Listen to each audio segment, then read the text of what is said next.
everybody. Welcome to Change the Shed. It is December 18, 2024. Happy you are here. We're just going to hang out and chat about Tapestry for a little while. Always good to see everybody here. If you've never been to Change the Shed before, welcome. This is the broadcast I've been doing since March of 2020. It's been a lot of fun, and it'll be a new year soon. The next time I'll be back is January 8th, I think. Fairly certain it will be January 8th. So join me then for a new year and maybe some new plans.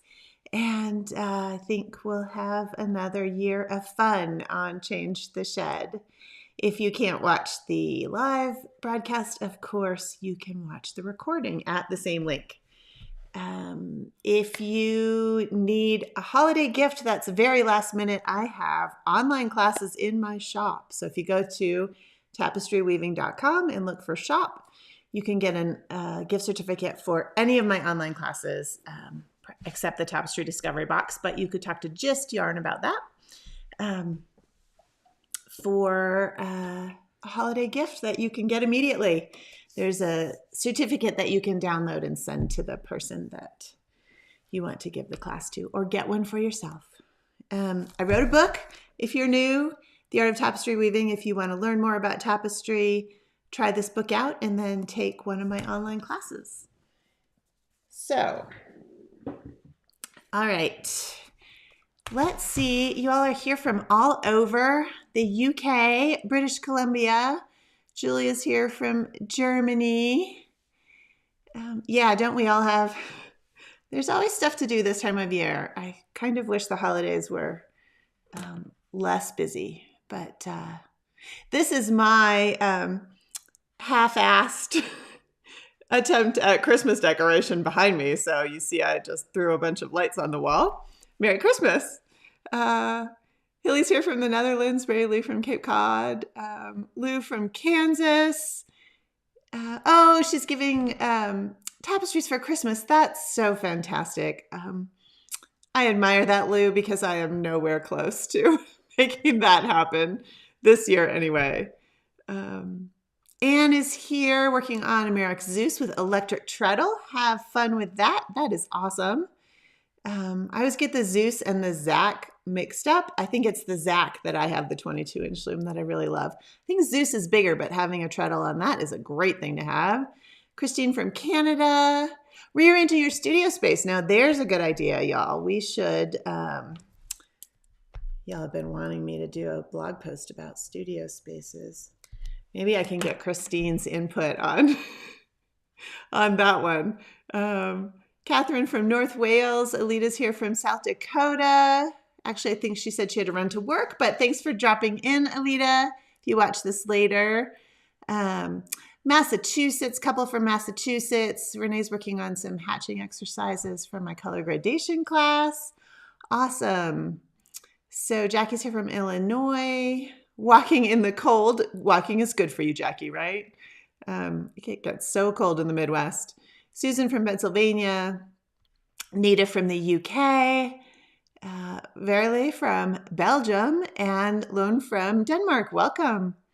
And Margareta from Sweden. We got Belgium, Denmark, and Sweden all in a row. Welcome, everybody. I'm happy that you're here. So, let's just do a little bit of tapestry weaving. And, and then Dave from the UK. So we get Belgium, Denmark, Sweden, and the UK right in a row. And North Wales. It's wonderful to see people from all over the world. Of course, I love having people from all over the United States as well.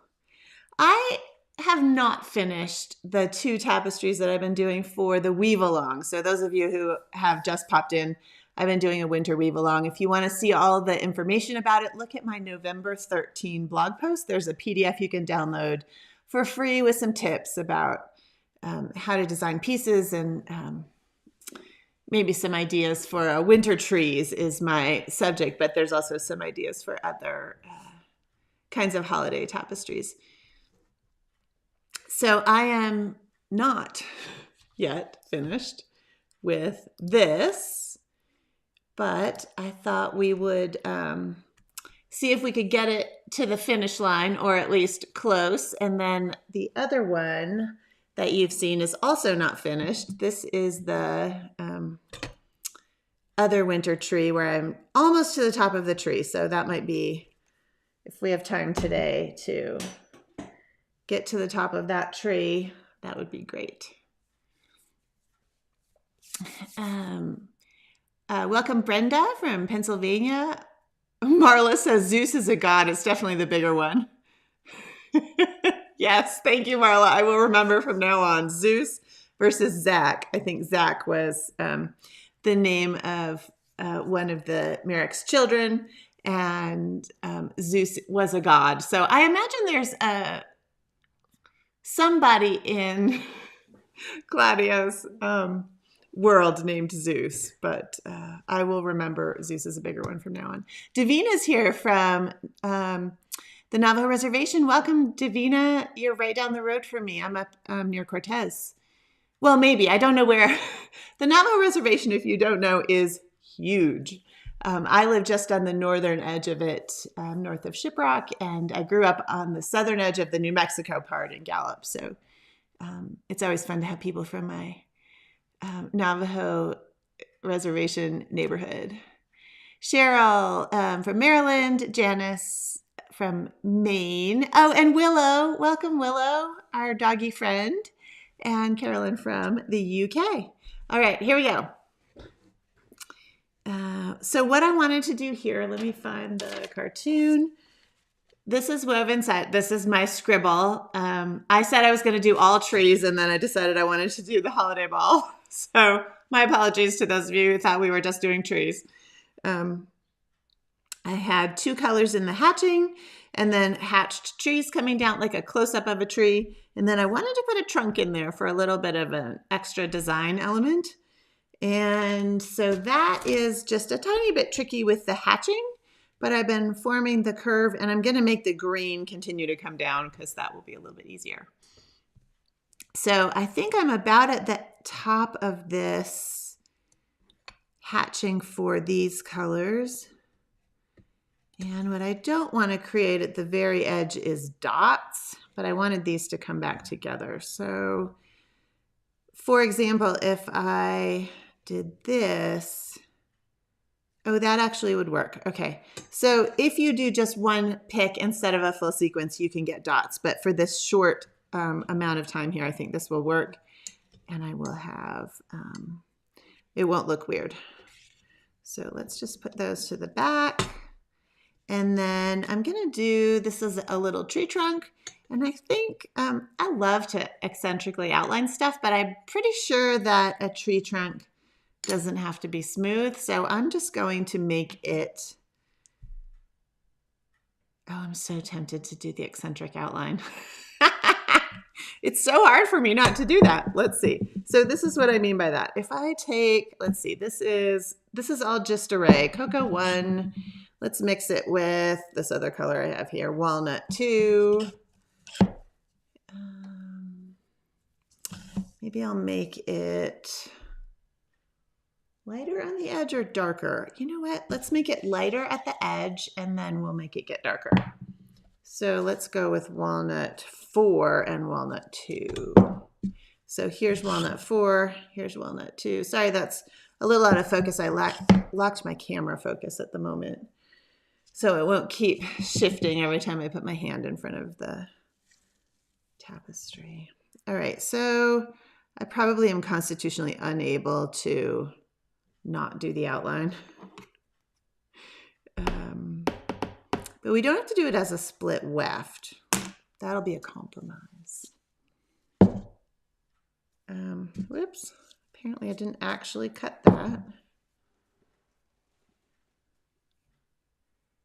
Oh, cool. Dave says he is reading through Color and Fiber. That's a great book. If anybody has an interest in looking at how color works with weaving, it's by Patricia Lambert. It's actually an old book that it's from like the 80s, I think, but it is not out of print. I think because it was a Schiffer book, and they are really excellent at keeping things in print. So I highly recommend that. pretty sure the author is Patricia Lambert. If it's not Dave, let me know. He's working on his Merox Zach in preparation for gradation. Is that an 8-foot warp? Wow. I don't think you can't get 8 feet. Must be 8 inches. Oh, there's the...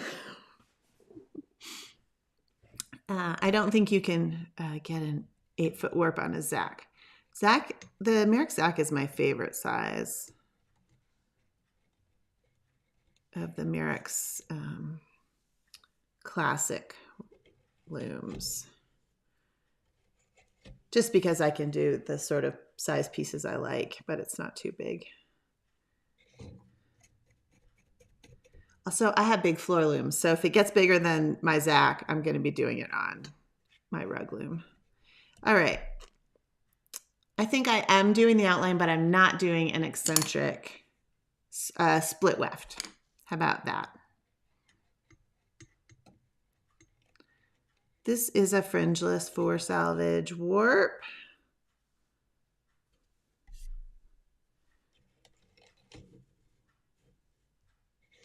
Which I love because they're easy to weave on and they come off the loom without any finishing needed. So for those of you who jumped into the fringeless class on my sale earlier this month, I hope you're enjoying it. Or that you will enjoy it in the new year. I think a lot of people buy classes at the sale after Thanksgiving and then start the weaving in January. Because as we've already said, it's so busy this time of year. Okay. I'm going to now go to weaving regularly perpendicular to the warp. I'm not going to continue the eccentric weaving with this just because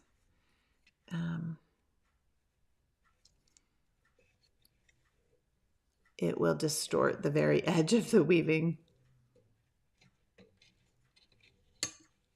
Although it would be a fun option if you don't mind the little bit of distortion. It might not actually distort it too much.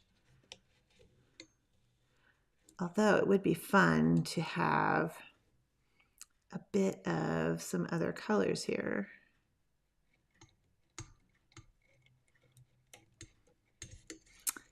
I'm a large format weaver in my head, and so I want to put all the things in that I would be able to do in a larger piece. And it's always a challenge to tell my brain, no, you can't do that. It's not big enough.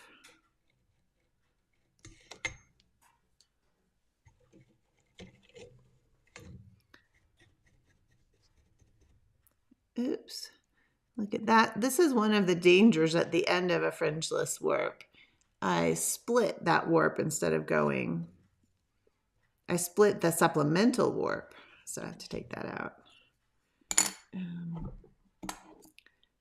It's something that's easy to do at the very top when you're getting towards the end. Okay. I'm just going to continue this little green hatching. Speaking of hatching, the Tapestry Discovery Box in January is all about hatching. It's going to be a lot of fun. We're changing the format of the Discovery Box. Those of you who are taking that fun thing that I'm doing with Gist Yarn. All we're doing is making each box a new course in Pathwright. So that means that you get to keep your course content. So if you just want this particular box, you can buy it and that course will stay in your class account, even if you pause your subscription. So hopefully that will make people happier with the subscription model. It's still a subscription model, and I highly recommend getting every box. Comes with yarn, which is one of the fun things.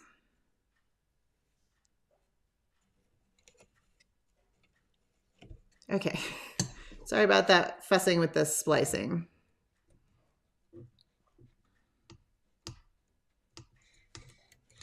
Let's make this longer.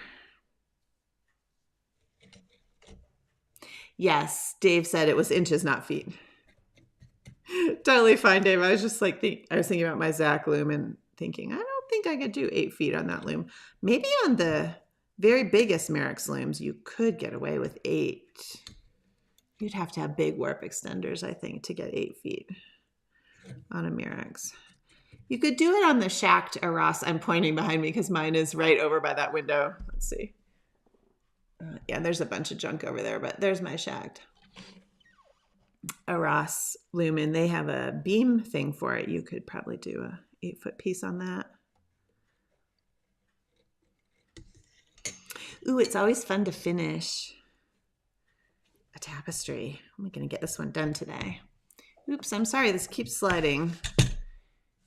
I need some of that grippy stuff at the bottom of my loom. You know, the shelf liner stuff. People use that all the time. I don't happen to have any. Next time I'm at the grocery store, though, I'll get some. Dave also said Patricia Lambert is the author of that Color and Fiber book. So that's a good one if you need a nice addition and you're interested in how color works with weaving. It's an excellent book. When I pack up my box of books to bring to retreats that I teach, I almost always include that book. So that's an indication of how good it is. Well, in my opinion. I mean, not everybody might agree with me, but. Hi, Karen. Welcome from Texas. Merry Christmas to you, Karen. Marla, thank you, Marla. Marla always keeps me on track. She says I don't need to apologize for the splicing. I appreciate that. I do like to splice. It cuts down on finishing a lot.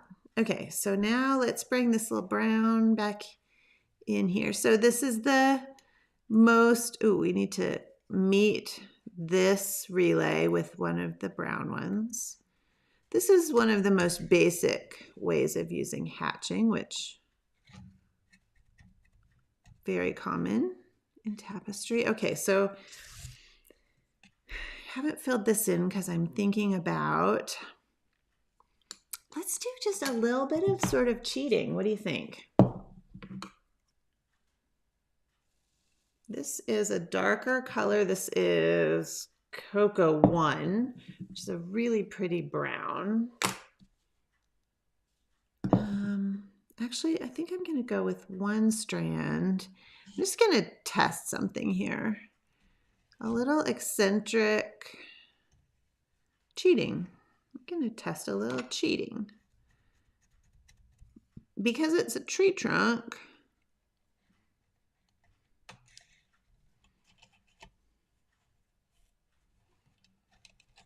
I tend to do a lot of more sort of realistic things on Change the Shed because I feel like a lot of people want to do that, but I am really an abstract sort of artist in my own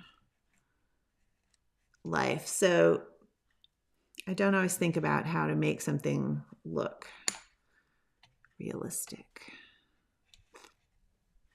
Okay, so I put that in just as a complete sequence with only 1 strand. I'm just going to weave on top of it like it was not even there, just an extra little bit. And I think it will create a little line in there that will give us some texture. And we can do it again.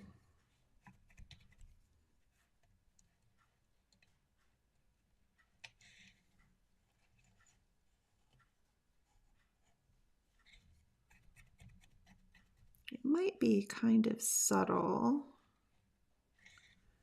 but I'm going to build up a little shape to do another line like that. Ooh, it's a little bit, it doesn't really show up, does it?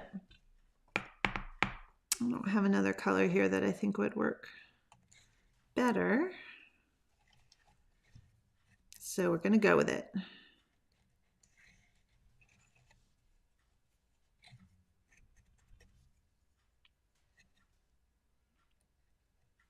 Let's Let's just bring this over.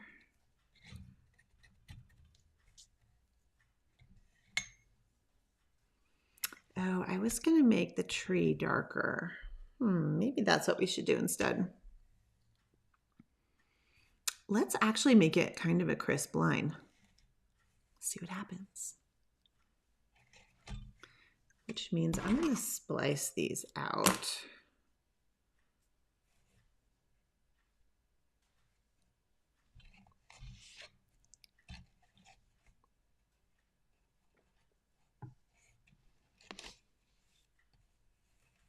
Do y'all ever have that thing in the winter where the end of your thumb cracks? If you live in Colorado, you probably do. It's the winter struggle with the dry air.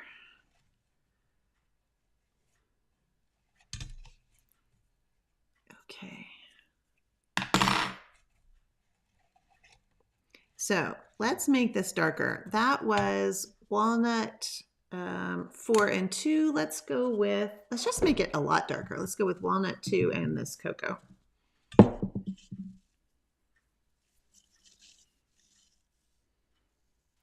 Welcome Susan from Martha's Vineyard and Sybil from Switzerland.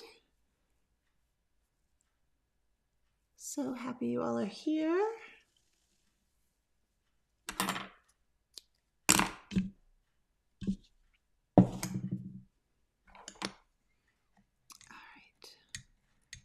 Here we go. So I put 2 of the darker cocoa and 1 of the walnut 2, which is just a little bit lighter, just a different, it has more red in it, just as a way to give the bundle a little bit of texture.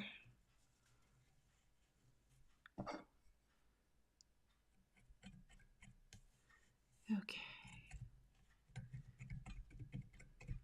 Let's follow that curve.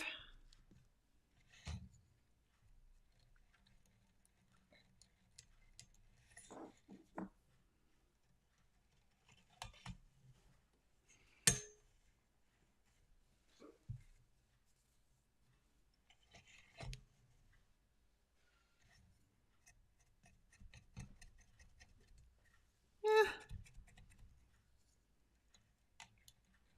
I don't know if I like that or not, but sometimes you really don't know until you have woven the whole thing, which is a little disturbing when you're weaving really big pieces. So you're like, well, I don't really know if I'm going to like that, but I need to weave 10 inches before I figure it out. So that's how I end up weaving in series, because I'm not tearing out 10 inches. Let's see if this will... I have this rested on those yoga blocks, but I didn't grab the non-slippery yoga blocks, and so this thing is really sliding today. My goal for January will be to get some shelf paper so that the sticky kind, so my loom doesn't slide. I have big goals. Welcome, Gudrun from Iceland. It was just, you know how on social media in the United States, there's all of the mentions always this time of year of the Icelandic tradition of giving each other books on Christmas Eve and then spending the rest of the evening and the next day reading them. And I always wondered if that's an actual tradition, because I think it's marvelous and it's my plan for the holiday.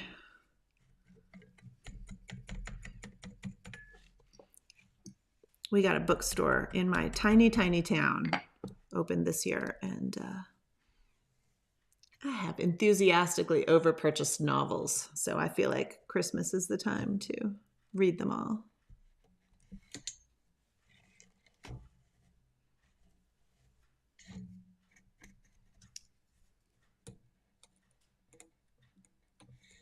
All right, well, Ooh, we might actually have time to finish this, y'all.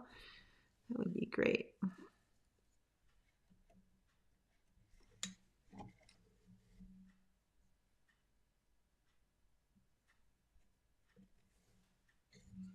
Probably will not have time to pull it off the loom, but maybe if I stop talking and keep going. Hello, Robin from New York. Happy you're here. If I just keep going, I might be able to get it off.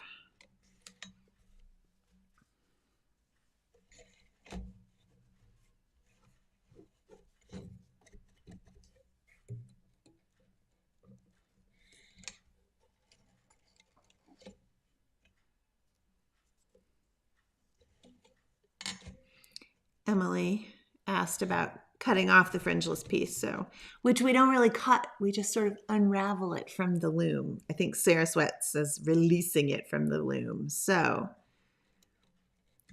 that is fun. We show that in great detail in the fringeless class, but it's just a matter of unwinding the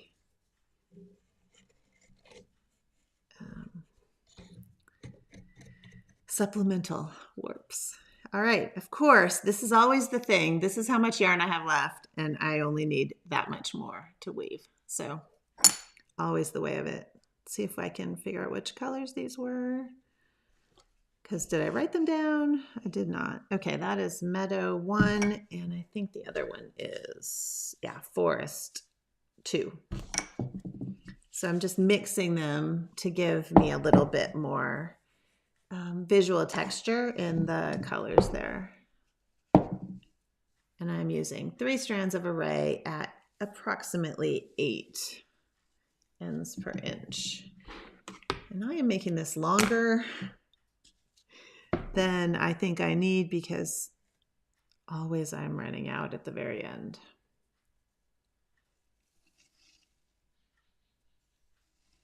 Oh, thank you, Gudrun. I'm sure that is not how you say your name. I feel like every word in Icelandic has a TH sound in it. But she says at least it used to be like that in Iceland. Everybody got books for Christmas. I think everybody should get books for Christmas.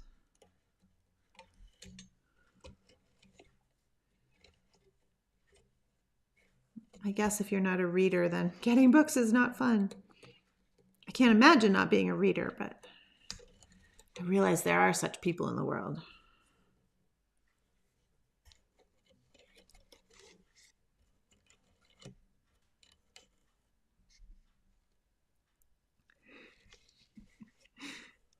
Okay, well, I have screwed that splice up a little bit, but it doesn't matter.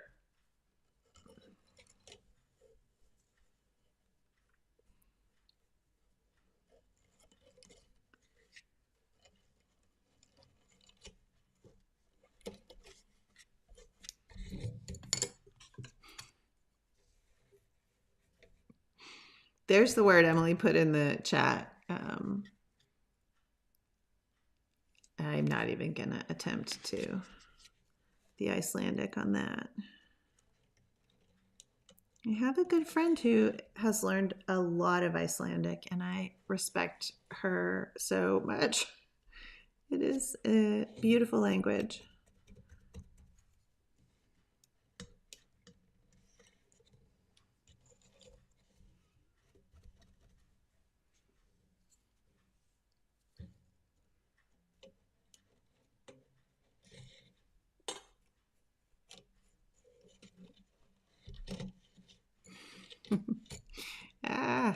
So the top, I use fly line backing for the supplemental warp, and it's nice on your fingers, but it does get a little slippery at the top. And my loom keeps sliding down. I'm so sorry. I don't have a solution right here, so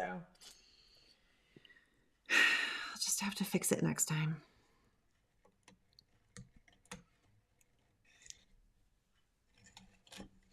Probably won't even be using this loom next time. Who knows what I'll be doing in January.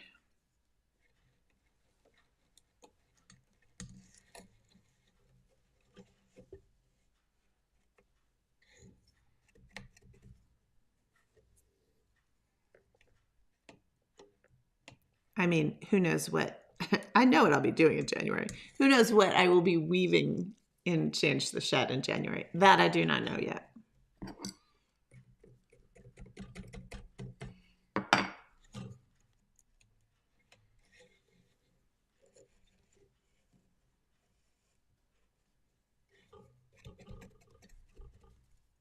All right. Oh, look what I did there. I just trapped that one little butterfly and I didn't even weave it. Let's take that back out. And I don't want to mess that splice up, so I'm just going to bring this out a tiny bit and weave this in there.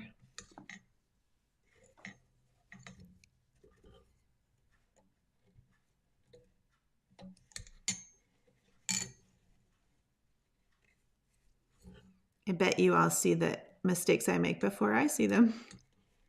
Sometimes I don't see them at all. Then they're not a mistake, right?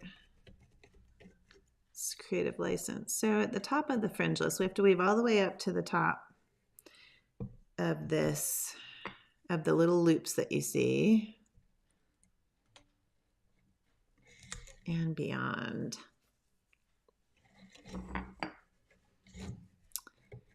And I'm guessing it's not going to be something you're going to want to sit and watch me do. The final pick across is fussy.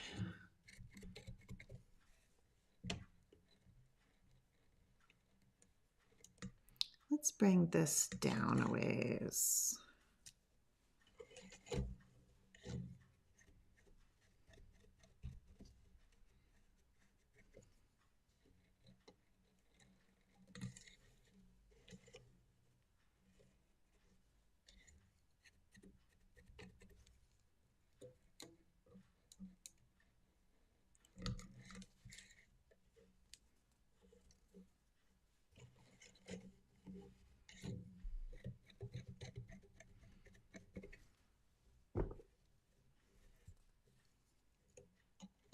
Oh, you know what I forgot to show you all?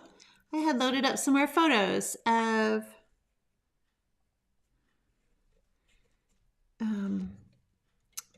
things that y'all are weaving for the weave along, so I'll show you those too. I have been putting them on the blog post for November 29. Thank you for sending me if you're doing the weave along and want me to post your photos on my blog. Honestly, I've had trouble finding them on social media. So if you have something you want me to include, you can just email it to me. Or pop it in the online classes, actually. Many of you have done that, and I found them there easily. That's been really fun to see what you're working on. So I will post an update to the blog. I don't know. Probably not this week, probably next week. So if you're still weaving and you want me to add your photo, I'm happy to do it. Anne asked, do you talk to us even if we're not here? It's a good question, Anne. I talk to myself a lot. I don't know if that's pathological or just normal. Sometimes I talk to you all when you're not here too.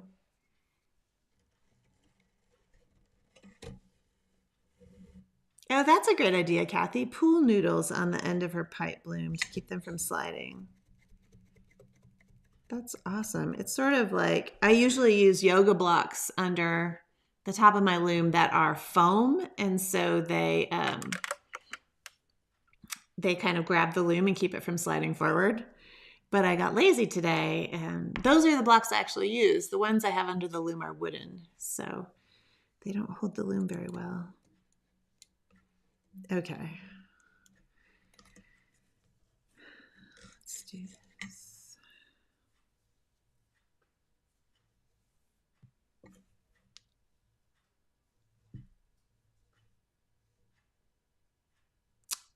Dave, I'm not sure what you mean by unraveling. What book do you mean?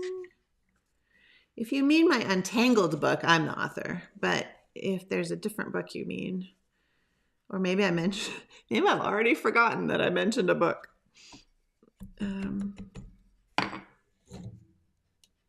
Let me know.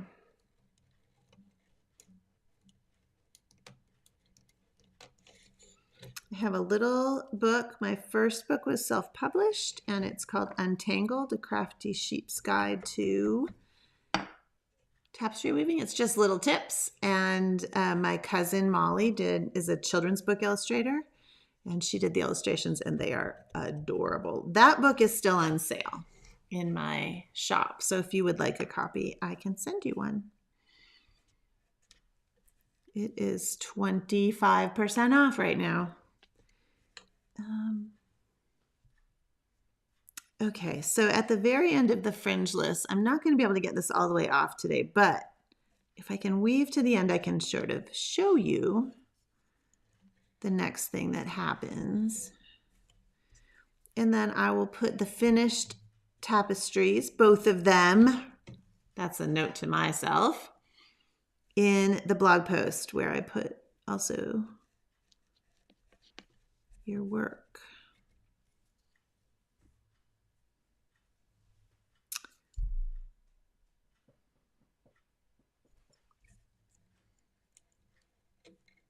I think I just need one more sequence. Sometimes with fringe lists,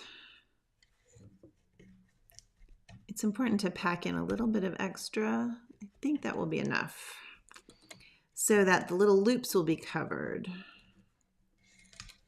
If you're using a fuzzier yarn, the little loops of warp at the end are easier to cover. Like if you were using, Array is pretty good. Faro, that Swedish yarn is nice. The Harrisville Color singles I use cover the loops pretty well. Oh yeah, sorry, I have Marla, Dave is asking you about a book. I missed that. I often miss some of the questions, y'all. I'm sorry.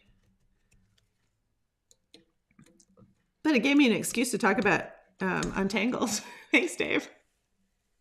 Peggy Orenstein. Peggy has written some good books. They're mostly about weaving, like floor loom cloth weaving. But let's see. Let's splice this. This is going to be the end of these greens.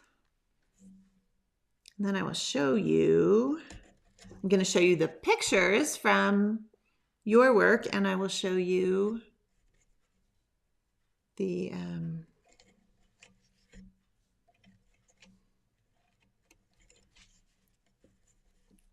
how to do the very end of the fringe list thing. Yeah, thanks, Judy. Judy says Untangled is really cute. It is a cute book. The little sheep that my cousin drew are just fabulous.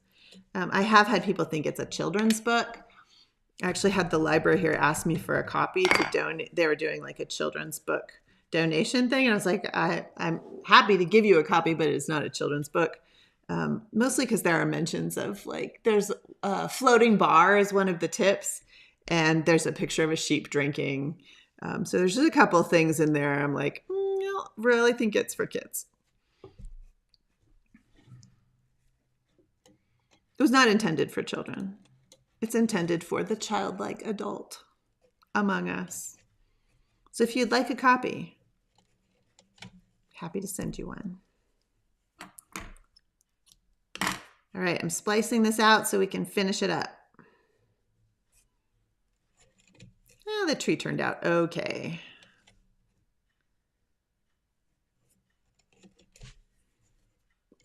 I probably won't cut off these splices at the very top. I will needle them back in, but if I splice, it sort of spreads them out and it's easier to needle them in at the edge. Tapestry tips.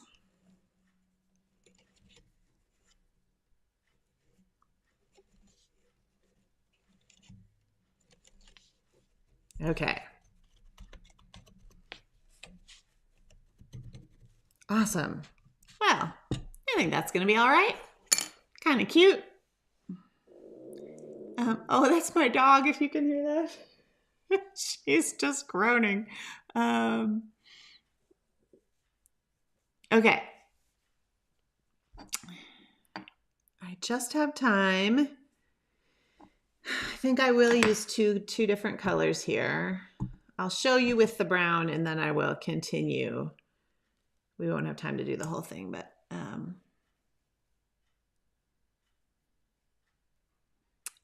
I'll use green to come across the very top there. So because I'm so right-handed, I'm just going to start here. So what I'm doing is finding the top of that loop and putting a piece of yarn through it, and that's what locks stuff in at the top of the forced selvage. My supplemental warps often get really twisted up, and I try to get the twist out, and they are so not twisted on this piece. I don't know why. So I am not even going to worry about that. That's something we talk about in the fringeless class, but it makes it a lot easier too. So yeah, if they're a little bit twisted, so there's a little twist there. Basically I'm untwisting the warp inside the tapestry.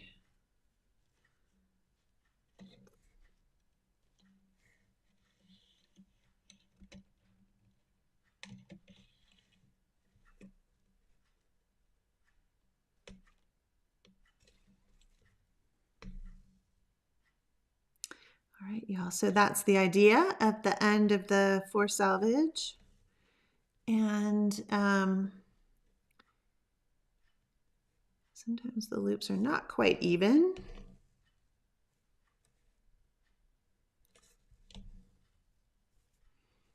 I'm going to have to make myself a note to remember to put this, to do the green one, because if you don't do this last step, your tapestry will just fall apart.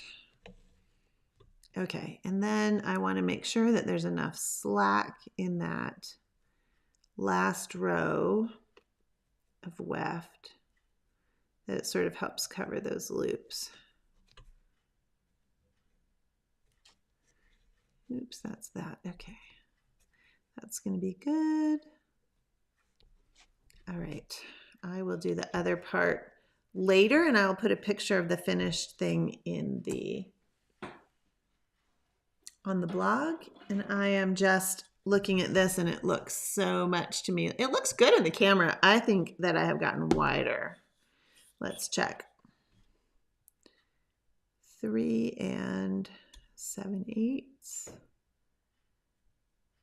3 7/8 and a tiny bit. So not bad. That is within the realm of steaming to fix. Okay, awesome.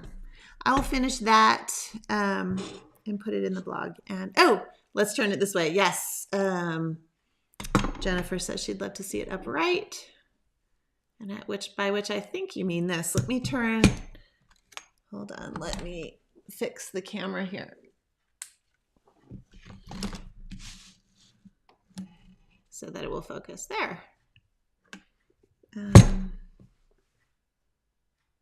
Yeah, that was fun. I don't know what made me just think I had to do the holiday ball, but I think it was the Mirax silk that I used for that. I found it the other day and I was like, oh, let's do that. Okay. Let's just see. So here's a few of the things you all have woven just for fun. This is Tracy Van Tassel. I love the tree. That's, like the Dr. Seuss tree is so sweet. And the little house and the extra, just adorable. Tracy, I love it. Here's Susan's Christmas ball, which is also lovely. I love that she did all the different colors in the hatching. So cool. Rosemary, again, really fun trees. I love these. Like Dr. Seussian kinds of trees with that blue-green. So pretty. Here's another one by Nell. I showed you one of her other ones last week on Friday. This is one of my favorite ways to weave trees is from the side and just triangles. I think it's quite classic. Michelle, I thought this was fabulous. This is, I think, a gift for somebody who loves her weaving. What a great classic way to do a tree. Linda, this was so fun. Linda Piper did pulled warp. So that's how that got so fluffy, is that was a pulled warp experiment. Kathleen did lovely mixed colors in the tree. Isn't that a fun way to do a holiday tree? I loved it. Kathleen Fennell and Jan Snyder. Isn't this so cute? Look at that. Look at the kitty cat and the tree. That was adorable. Jackie, I think Jackie said she had to run, but here's her second go at the winter tree, and look at that circle. Isn't that amazing? Plus she used some pick and pick there. Here's Heather, winter solstice tapestry, which is lovely. Thank you for sharing, Heather McDougall. Elizabeth Whitehead. I love this one because I think it was paper. Shoot, I've lost the detail of what she was using, but she spun paper, I think, to weave this tree, which, here, let me make it a little bit bigger, see if you can see isn't that cool? So there's something to try. Oh, that was my last one of the tree examples, and I'll have more on my blog. So lots of fun. Thanks for stopping by, and for those of you who did weave winter trees or any kind of holiday ornament, that's fantastic. If you want me to include it on my blog post, or if you want me to put it on my social media or anything, just send it my way. And it's fun to see what everybody is doing. I hope you all have wonderful, happy holidays, and that you have a peaceful time, no matter what you're doing. And I will be back in January 8th, I think. You can always check on my website under the calendar, which is under online learning. If there's a change, obviously I will put it there, and I'll use the Instagrams to announce when I'm coming back. All right, I can't wait to dive into a new year. But in the meantime, let's have a couple weeks of quiet and reading. How about that? Or weaving. How about weaving? I will finish these pieces, and I'll, who knows, maybe I'll do another one. Thanks, everybody. Have wonderful holidays, no matter what you celebrate. Solstice is coming right up, and that is a wonderful time to celebrate the return of the light. Happy, happy, and happy weaving. Thanks, everybody. Bye-bye.